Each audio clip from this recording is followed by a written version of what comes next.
Good morning, ladies and gentlemen.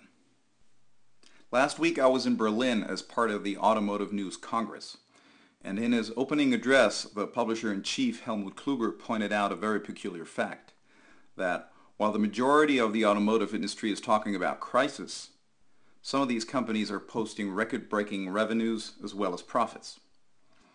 That's one of the reasons why I'm really delighted to be with you here today, to not talk about crisis, but to talk about opportunity. And the opportunity clearly is on how the automotive innovation needs to be redefined in light of the post-PC revolution. Of course, the term post-PC revolution refers to an IT paradigm. And just to understand where the post-PC revolution comes from, it does make sense to look at the beginnings. Of course, at the beginning, it was the computing revolution. It was about mainframes, and the core value proposition was to get help, that actually the machines were helping us. So we were able and willing to sacrifice not only the way we deal with the machines and adapt to the machines ourselves, but also to bend our processes accordingly.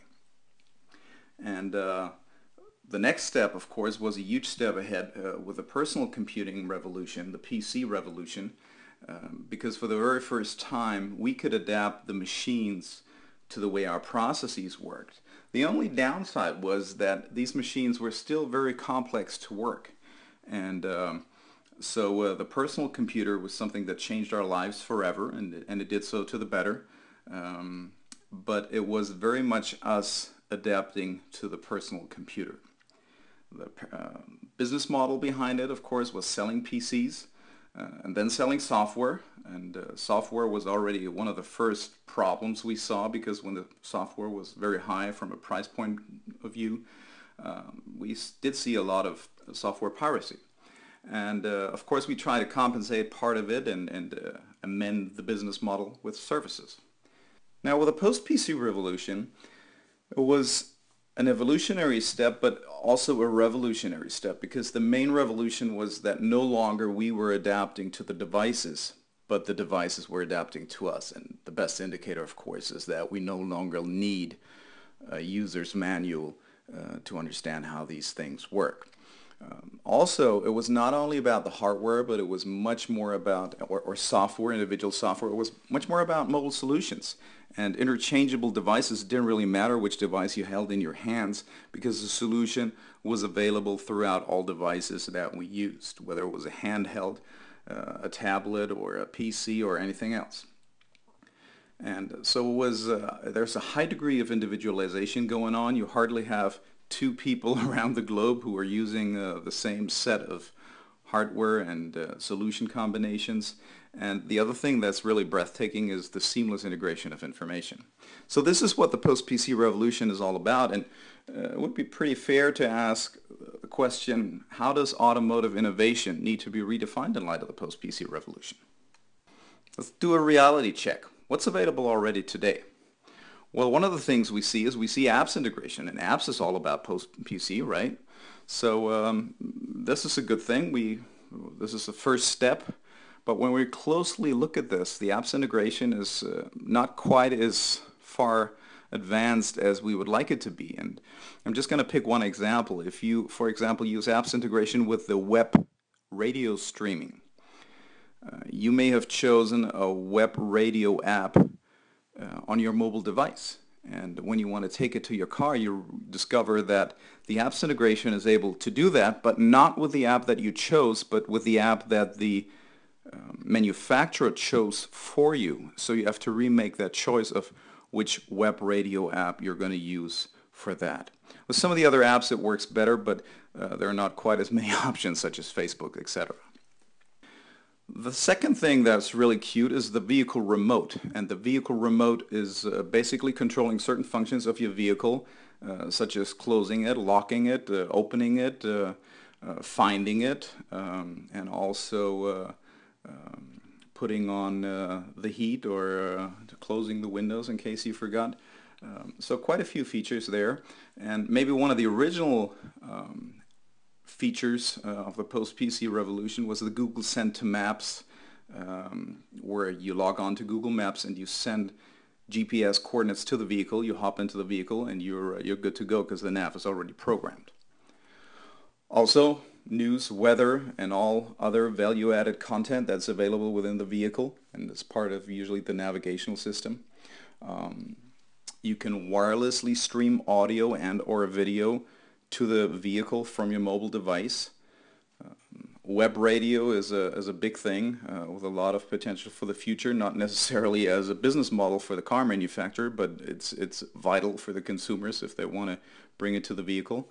Also, vehicles today can serve as Wi-Fi hotspots, which is good because it gives more stability to the wireless connection in the vehicle if you use your mobile device on the rear seat or anywhere else. And of course you have customer profiles, and in principle that's a good thing too.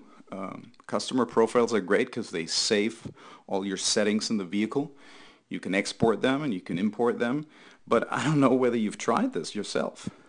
It's very cumbersome to really do this because you have to have a USB stick, you have to do it manually, and nobody does it for you. So there is quite a ways from the customer profiles which are available in a vehicle to the fact that of what we see on a mobile device when we just log on to a new mobile device with our ID and our password, and everything is there automatically. And there are a bunch of other features that kind of sound like the Post-PC or that they fit in that direction. So quite a few things available already today. So you'll be the judge. Has the automotive industry arrived in the age of the Post-PC revolution? Let me give you my answer. And let's take Audi as an example. And I like Audi a lot. That's why I chose this vehicle. This is the current model A6. And let's look at what they have to offer. If you look at the user interface, it's very well designed. It has the icons that we know from all of our mobile devices. It looks pretty good, and it has quite, as I said, as I pointed out, a lot of the features that we saw just now on that previous page was exactly what you would find in a current Audi model. If you log on to the App Store, and you see that in fine print on the bottom there, it is a pretty interesting thing that you would have 321 hits in the Apple online store when you search Audi. And when you actually check them out, over 20 of those apps are from Audi directly for different things, from marketing information, individual products, catalogs, all different kinds of things. When you do the same with the Google Play Store, you get over 1,000 hits, and as well, over 20 plus of those apps are directly from Audi. Now picture yourself trying to get the full variety of what Audi has to offer, and the first thing you have to do is to download at least 20 apps. To me, this is not quite the post-PC revolution that I had envisioned.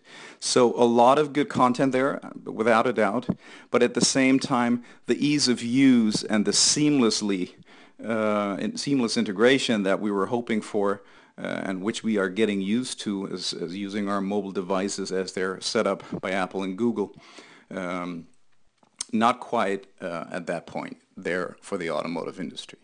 Then, not to be forgotten, what does the driver workplace, the interior of a vehicle look like? And if you look at this picture here, it's beautiful. It's probably one of the best interiors ever put into a vehicle, and I love it for driving. It's excellent. It has that big screen and all the controls where it is, and all these great materials that you just come to love when you drive a vehicle. But at the same time, this is all about driving. It's very little about what you do when you don't drive, because of course this is a vehicle and you should drive it, correct? I had a very interesting conversation a couple of weeks ago with a senior engineer of a German peer manufacturer, and he said, as an automotive manufacturer, we create and sell hardware worth 50, 60, 80,000 euros.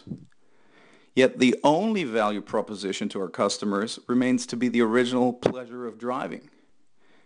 We haven't added to that, which is not saying that it's bad, that the driving is great, it's awesome. And as I pointed out, I love the Audi, and I think it's one of the greatest vehicles designed to date. And this is probably true for all the vehicles out there today. They are the best driving machines by far compared to anything we've seen before, whether it is one of the other German premium brands, or whether it is a Ford or a GM or one of the French cars. It doesn't really matter. They're all great cars, great vehicles, great mobility devices. So let's take a look at what's been achieved so far in the automotive industry. In total, if we take a sober look at it, some automotive companies are off to a good start. But if we look from an OEM point of view, probably the most obvious thing is no money has been made in services and solution. A lot of the money comes from selling options at the beginning of the sales process.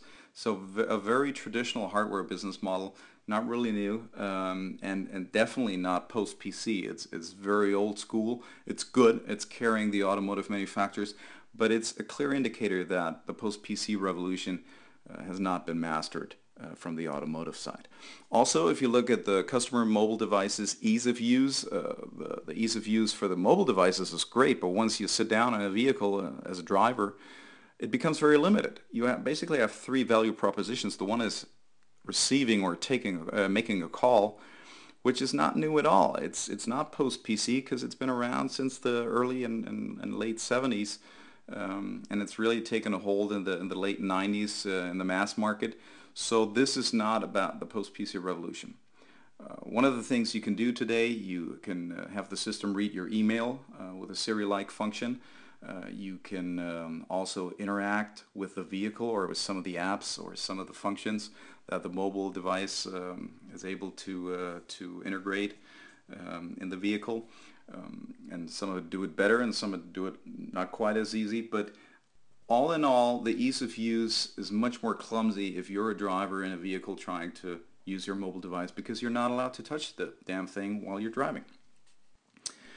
In total, you could sum up that it's still a feature by feature approach, and we believe that the automotive manufacturers have, or at least they give the idea that they have looked more at their own pocketbooks of how can they make money with options than they have really looked hard at the customer business case and trying to make his life easy and well understood. And I think lastly, if you look at the interior of the vehicles, they are awesome by driving standards. They're the best vehicles and the best interiors we've seen ever. And it doesn't really matter which brand you drive, they're the best vehicles we've had at any point in time. At the same time, if we take our mobile devices into the vehicle, we're still at square one basically, and not much further ahead. If you look at the big screen in the middle upper part of the dashboard, you say that's great for showing stuff. Have you driven with your eyes and your head tilted towards that? It's really taking your eyes off the road, and I'm not sure whether that's completely safe.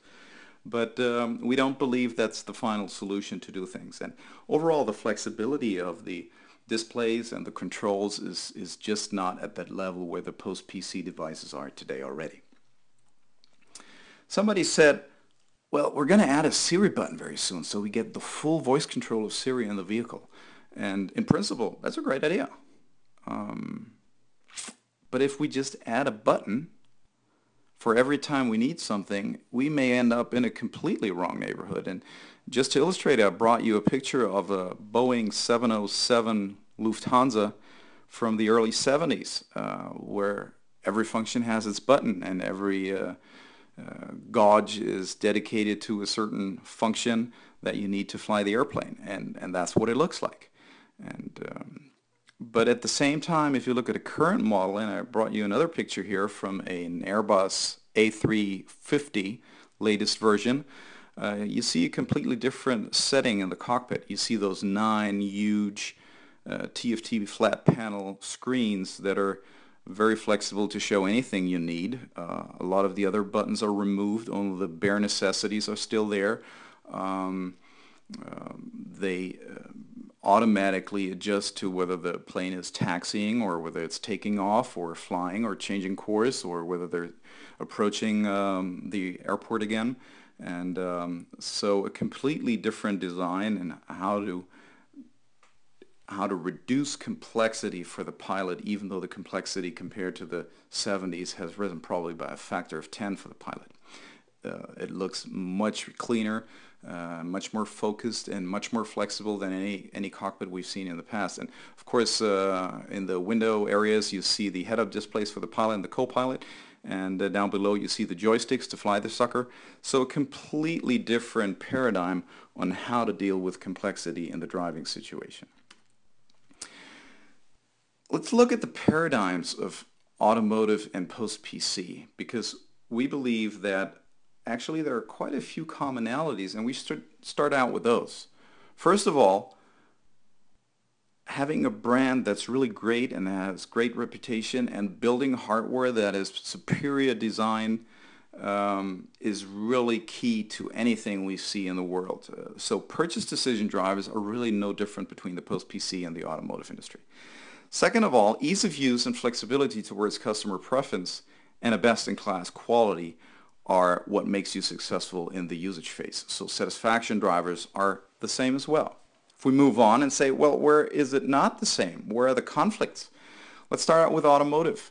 The core expertise is really driving. That's a vertical. Why is it a vertical? Because it's really understanding one topic very, very well, and that topic is driving. In order to do that, in order to create that driving experience, you need modular proprietary hardware to build the vehicle, and it's probably one of the most clever solutions we've seen in the history of the automotive. When you look at VW, MQB, or concepts like that, it's awesome by design and by flexibility. Also, you still have that expensive options paradigm, several thousand euros per option, ideally, because a lot of the profit is made with the extras and not with the base vehicle. The architecture, the electronics architecture, OEMs would love to have closed, and that's how they keep it today. Nobody else is allowed to touch it because it's safety relevant. And software of the vehicle ideally should remain constant throughout the vehicle's lifetime. And of course, service is physical and performed by retail, because that's a whole different business case by itself, earning a lot of money. If we look at post-PC, it starts out with a core expertise where it doesn't match. Core expertise of post-PC is an IT paradigm. It's a supporting paradigm. So if driving is vertical, supporting is horizontal.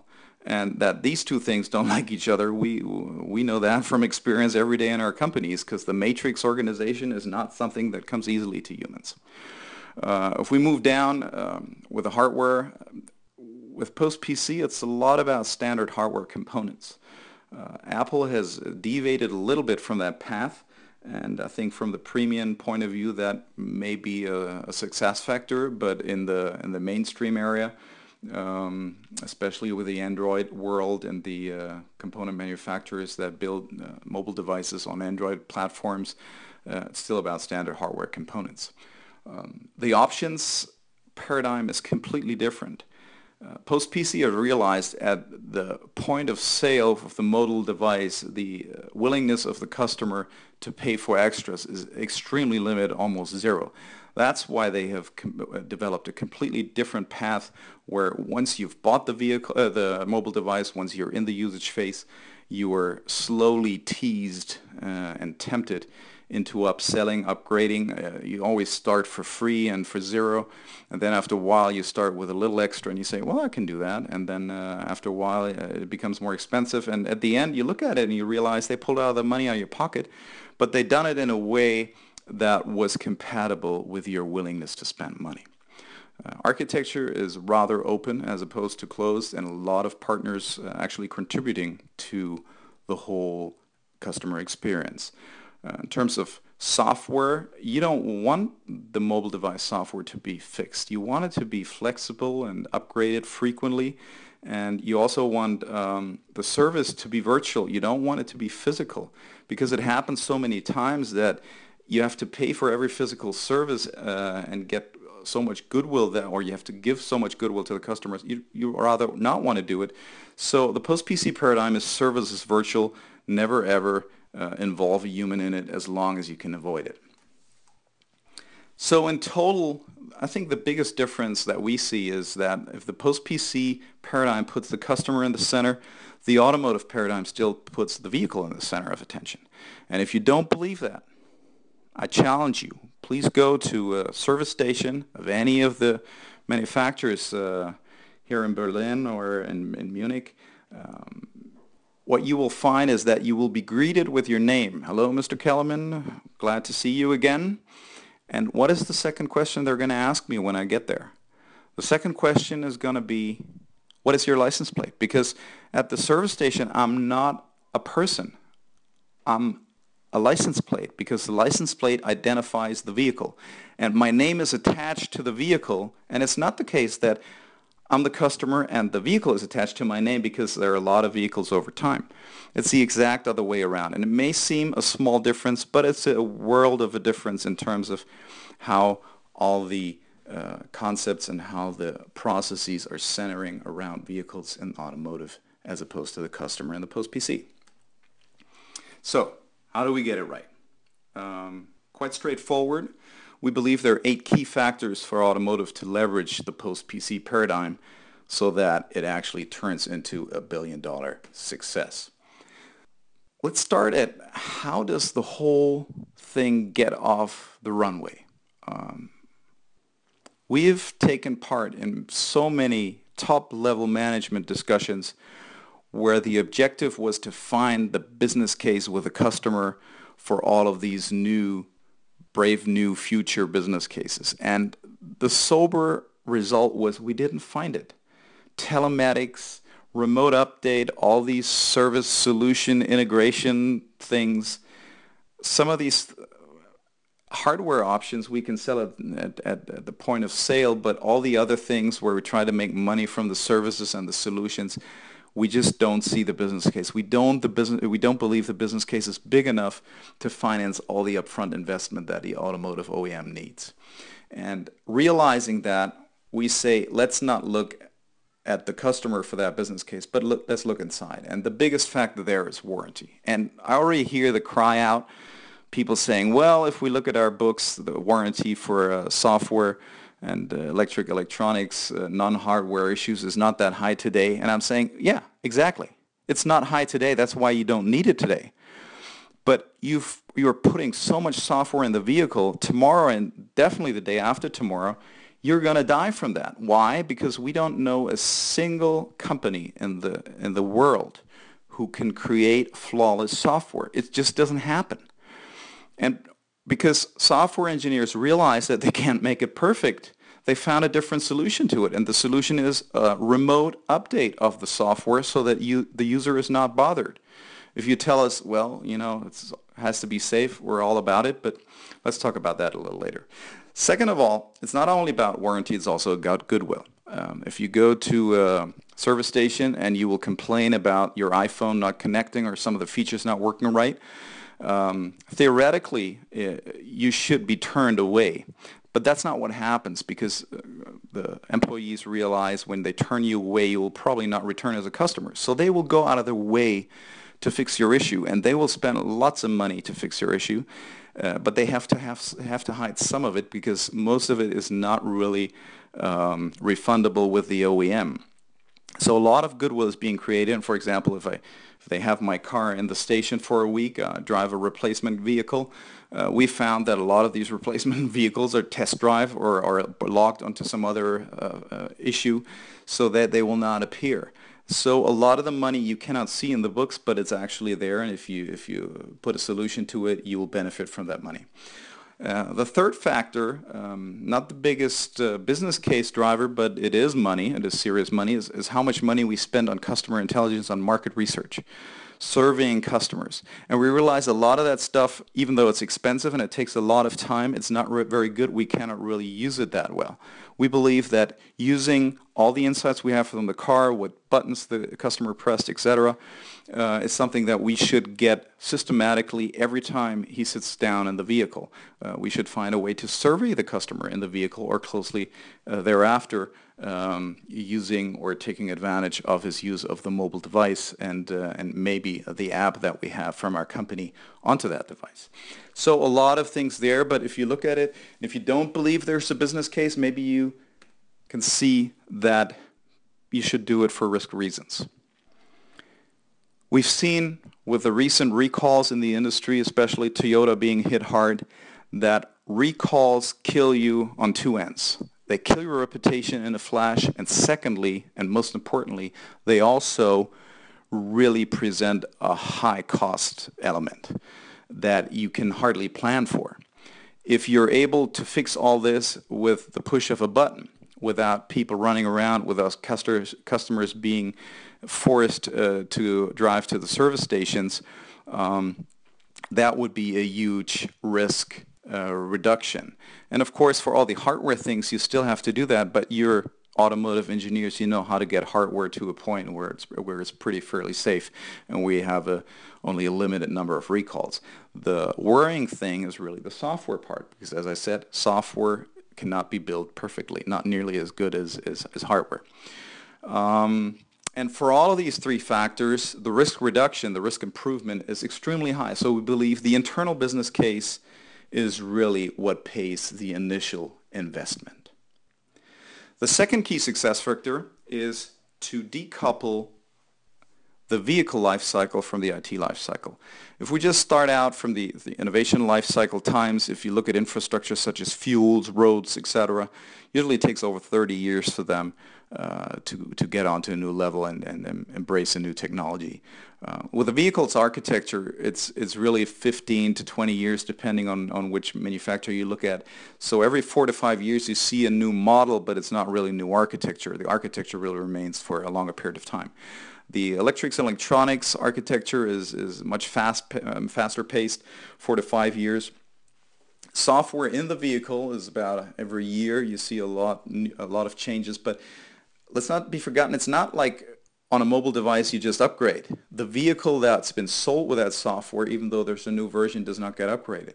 So today it's not solved in the same manner. And if you look at CE devices, a new device every half year, and the software in these devices even, every month or every 2 months, 3 at the most, you see revisions. It doesn't really match well if you don't find a way to decouple what's in the vehicle for driving from what's in the vehicle as an integration of the mobile devices and the post-PC revolution.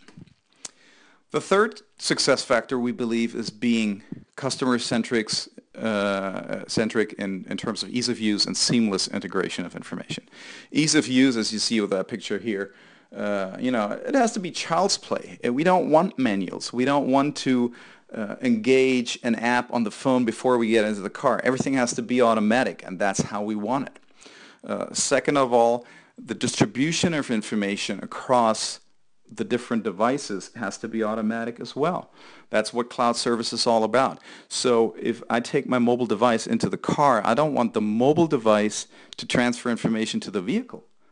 Actually, the vehicle is its own mobile device, and it should be fed from the cloud just as my mobile phone. And that will make two things a lot better. First of all, it will make it much easier to integrate features because you have a better interface into the cloud than you have into the myriad of different mobile devices. And second of all, it makes it much easier to control it for the OEM as well. Seamless integration of information. I've not brought automotive-specific examples. I've just brought mobile device-specific examples. If you look at the marine traffic app, there's a free version of it, and there's a paid-for version, which is $249 or something like that, to download it in the professional version. You can see every ship close to shore around the world in real time. It's breathtaking. You have a similar app for planes. You can point your mobile device up in the sky and you see the flight number, the altitude the plane's flying, the destination, the origin, the speed at which it flies, the airline that it has. So it's breathtaking how we can take advantage of that information that in former times would be considered proprietary or extremely difficult to integrate into a consumer device at hardly any cost, but it happens today. It's reality already.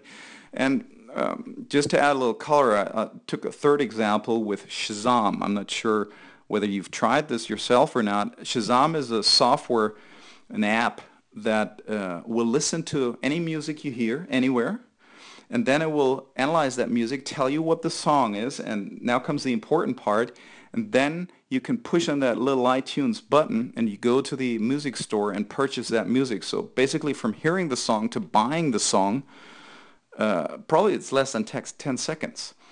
I'm not saying it happens all the time, but it's so easy.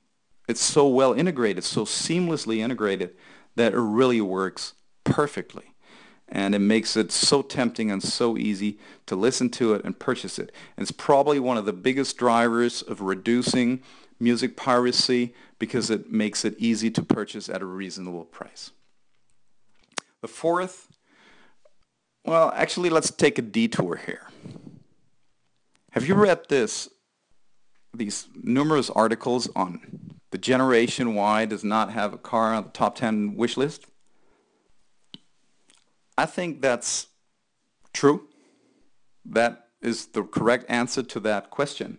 But I'm not sure it's the right question, because what it implies is that as our forefathers, our sons and daughters will also want to own a car. And I think that's a prejudice, and it's actually a misinterpretation of what the real value proposition is. The value proposition is not owning or selling a car. The value proposition is individual mobility. And individual mobility will probably for a very long time still be connected to owning a vehicle, especially if you're in the rural areas. You need to have your vehicle. If you don't travel that much, you don't do it. But if you travel a lot, or if you live inside a large city where the parking is more expensive than actually owning the vehicle, it may not make sense to own the vehicle. But if you have the choice to sit in the subway using your mobile device, and then having to put up with all the people around you. The only reason why you put up with the people around you is you get there, it's a reasonable amount of money for the mobility that you pay, and you can reuse that time. That's the important factor. You can reuse the time when you sit in the train, while you ride the subway, and you just put up with all the people around you, even though you may not like them. Now imagine the alternative would be that you could do the same thing, but you sit in one of those luxurious vehicles, as I've shown you before, and still reuse your time, repurpose your time, even as a driver, not only as a passenger. Because as a passenger, I could take the cab if I can afford it. But that's not what I mean. I talk about individual mobility, really loving that stuff. And that does not necessarily imply owning the vehicle. And I think if we would change the question, we may get completely different answers. But it's very difficult for the Generation Y to see that value proposition because nobody's really pushed that too much already. And if we step back a little bit and say, what does that tell us? If we look at the driving situations, the cocoon environment in city, rural, interstate, any type of traffic that you experience today, the cocoon environment is really the value proposition of individual mobility, not necessarily owning one. What we're focusing on is the cocoon environment and the pleasure of driving. But the time repurposing, especially for the driver, is really not been given too much attention, or not enough attention so far.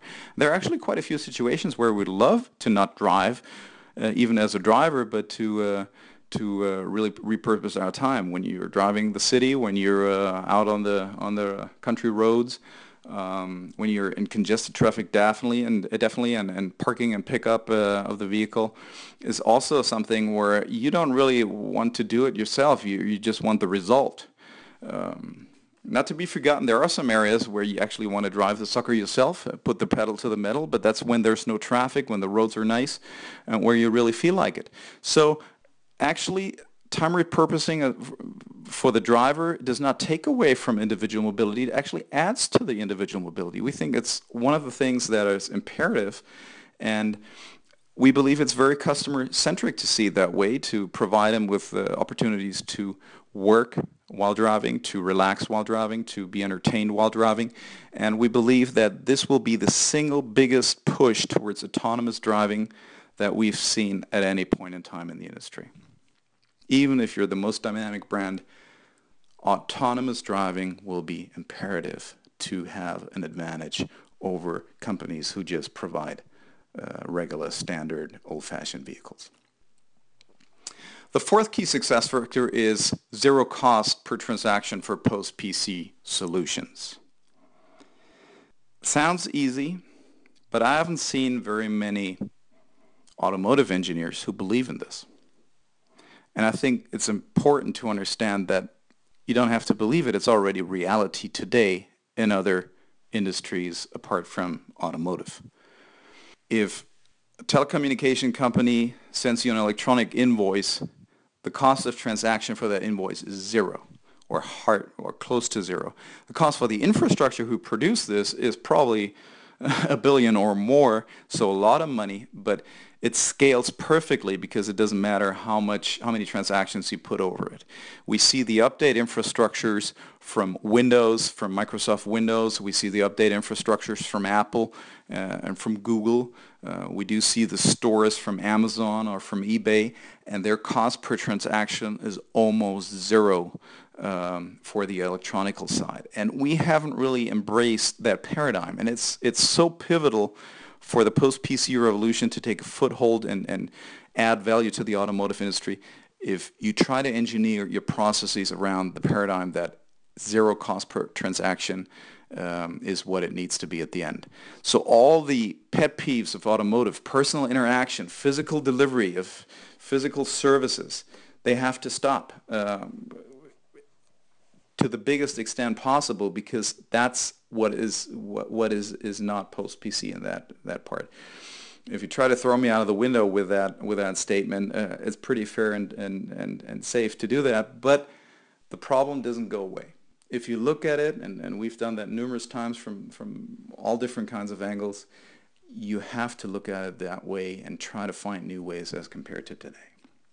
The fourth success factor is we believe you have to leverage the business case across the value chain as opposed to just trying to get the money at the obvious point. If you're trying to sell software to the consumer of an automotive, of a vehicle, we don't believe it's easy to get money from.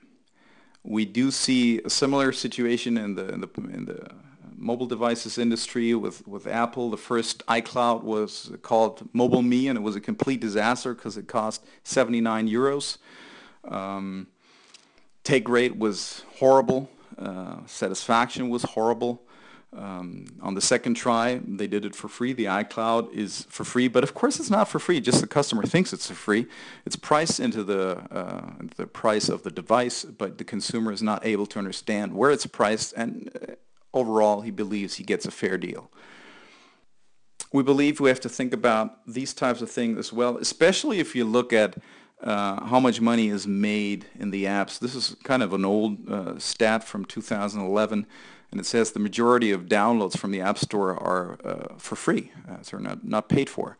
And even if it's a slightly better situation today, it doesn't take away from the fact that if the automotive manufacturer wants to make money, has to find ways to put the pricing where it least hurts the decision-making of the customer.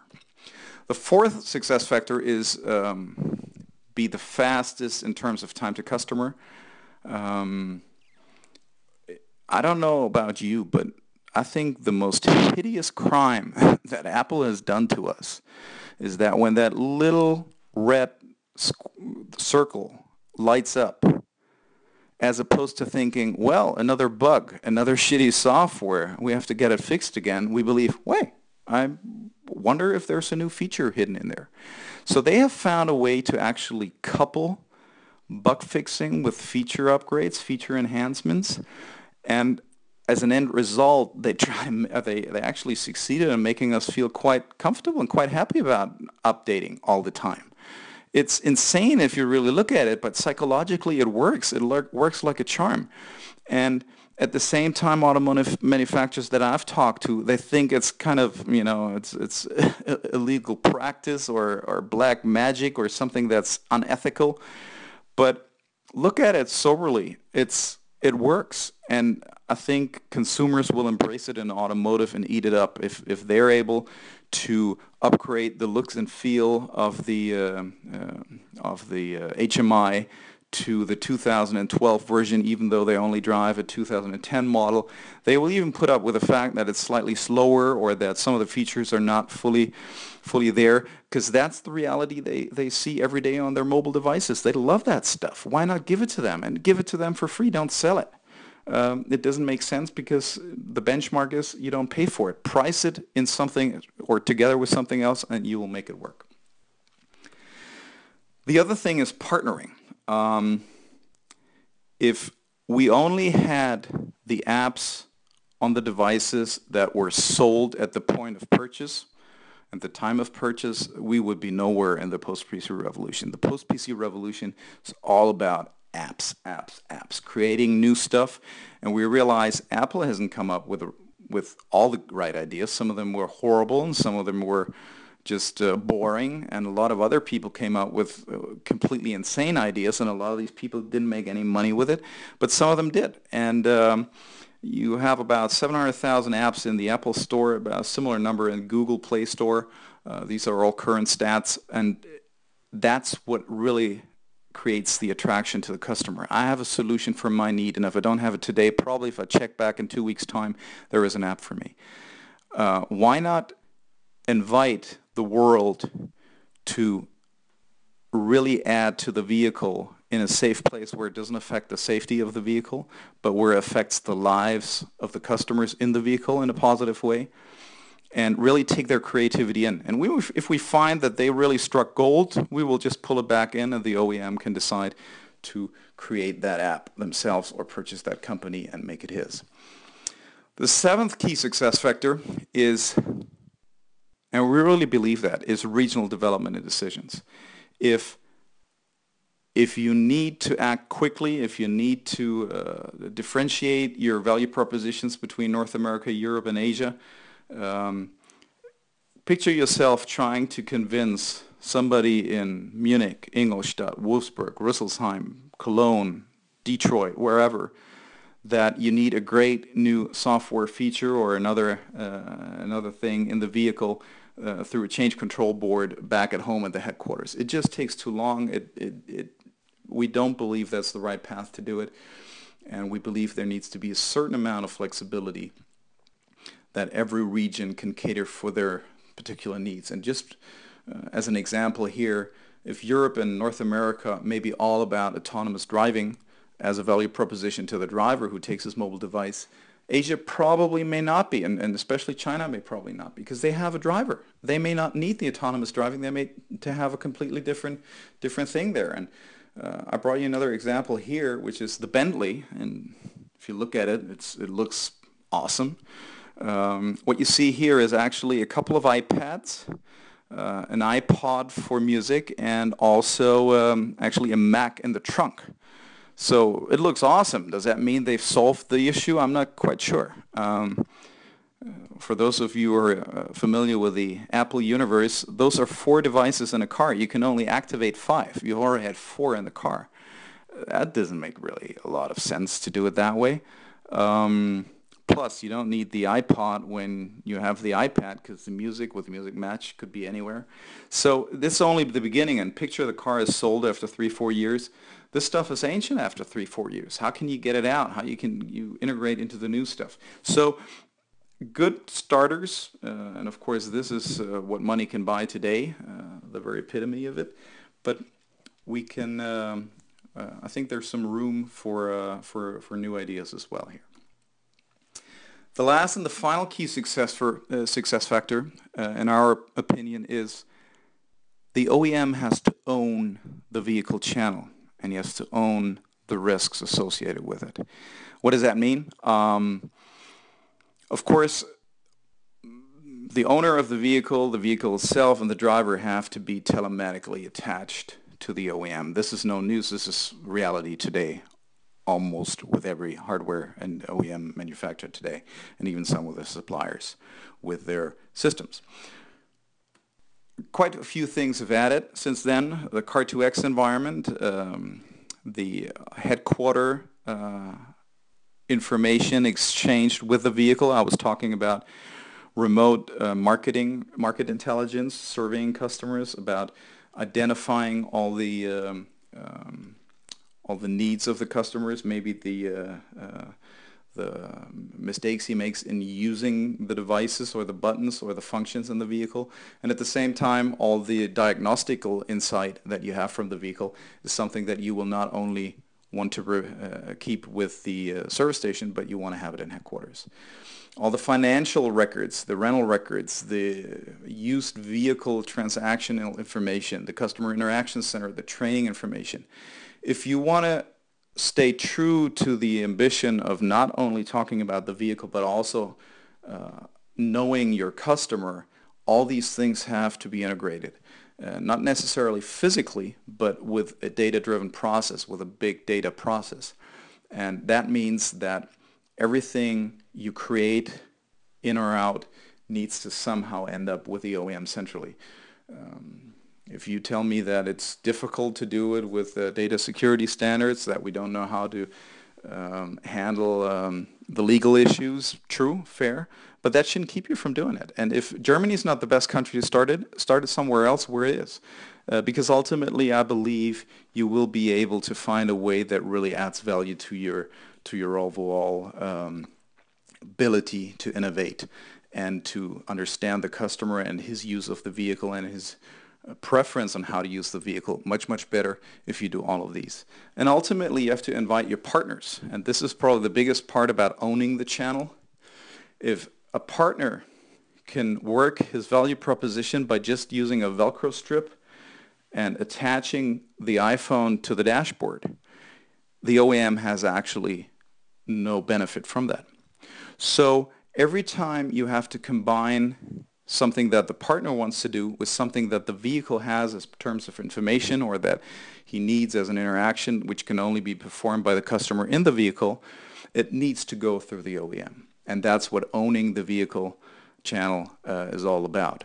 And not to be forgotten, if owning the vehicle is a value proposition, it's also about controlling the risk. If you do this infrastructure where it collects all these stuff, you realize that when somebody abuses it, it will kill your reputation. And this is one of the fears that OEMs have had in the past and why they may not have been harder to pursue this. But you come to the point where you realize these processes are core competencies of the OEM all of a sudden again. You know, they outsourced IT the past few years. Now they have to think about insourcing it again because this is a core expertise of the manufacturer.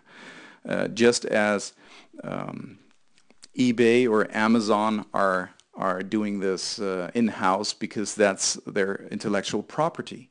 So this is one of the biggest aspects that will redefine once again on how automotive approaches IT. It will again, at least for a certain aspect of IT, become a core competency. So this is it. 8 automotive success factors to leverage the post-PC paradigm. If you pursue these, maybe not to the full extent at the same time at the beginning, but if you set these as a vision and then pursue them one after another, we believe that you can create a competitive advantage that's much more difficult to copy than any physical product you put on the streets. If you put it on the streets, it's easy to copy because it's easy to see and you can analyze it in a matter of a year or two. Technology can be copied. We've seen that all over the planet.